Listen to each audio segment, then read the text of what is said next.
ఈ రోజు అడుగుతున్న జగన్మోహన్ రెడ్డి, నీవు కులం పేరే నీకు తెలియదు, కులము లేదు, నీకు ఏమీ లేదు. మీ అమ్మ భయపట్టుకుంటది. మీ బావ ప్రార్థనా సభలో అనిల్ ఎవరైనా ఆయన ఎవరు పాస్టర్.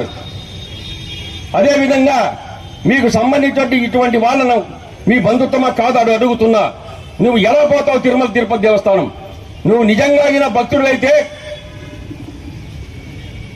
దేవునికి వస్త్రాలు ఇచ్చనీకది ప్రతి సంవత్సరం దేవునికి వస్త్రాలు సమర్పిస్తారు. ఎవరు సమర్పిస్తారు? సింగల్ గా కాదు, దంపతులు భార్యాభర్తలపై సమర్పిస్తారు. ఏ ఒక్క రోజున నీ భార్య పోయావా? దంపతులు పోయావా? మీ భార్య వస్తే లడ్డీట పడేస్తుంది. మీ భార్య పడేస్తుంది లడ్డు అంటే ఎంత దుర్మార్గులు లెక్కేసుకో ఒకసారి.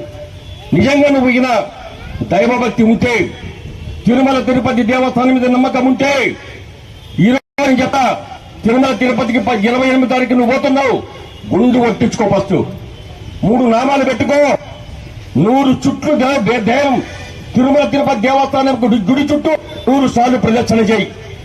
నిజంగా చేతనైతే చేస్తావా అడుగుతున్నా. నీవు నిజంగా భక్తుడు అయితే నిజంగా అడ్డులో కలిసి చేయలేదంటే ఈ పని చేస్తావు అడుగుతున్నా. నువ్వు ఒక దుర్మార్గుడు. నీవు చేసినా ఎన్ని ప్రమాణాలు చేసినా నీకు ఆ ప్రాణం లెక్కేలేదు. ఇంకా ప్రమాణం దైవ సన్నిధిలో ఇటువంటి పుట్టుకుంటాడా? అందుకే మున్న మోపించాడు. 2 నామాలు పెట్టి 11 సీట్లకే పరిమితం చేశాడు.